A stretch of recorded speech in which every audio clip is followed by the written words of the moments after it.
अपने आदतिया हमें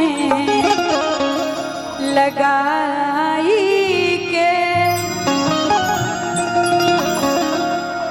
लड़की लड़का से कहे चाहे लड़का लड़की से कहे, काहे कि प्यार दोनों तरफ से होता है। धोखा एक तरफ से होता है लेकिन प्यार दोनों तरफ से होता है। वो चाहे परिवार के रीजन होके चाहे कोई और के रीजन होके, और चाहे कहीं कहीं अपना हो मन से लोग छोड़ेला कि अपने आदतिया हमें लगाई के आते तो बदल गई तोरा माई के कि अपने आदतिया हमें लगाई के कि अपने आदतिया हमें लगाई के आते तो बदल गई तोरा माई के आते तो बदल गई तोरा माई के।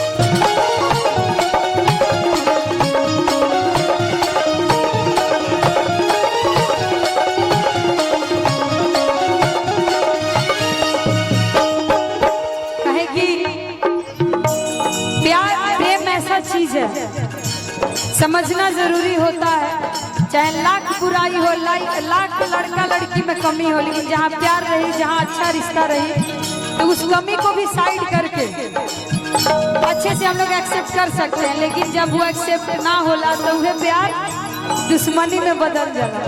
तभी आज लड़किया एक टाइम को माई माई कहत रहे, मम्मी मम्मी कहत रहे, अब एकरा बादे कहती है तोरा माई के। तो आप लोग समझ सकते, लड़किया कहे चाहे लड़का कहे, सबके नजर से हमें गिरा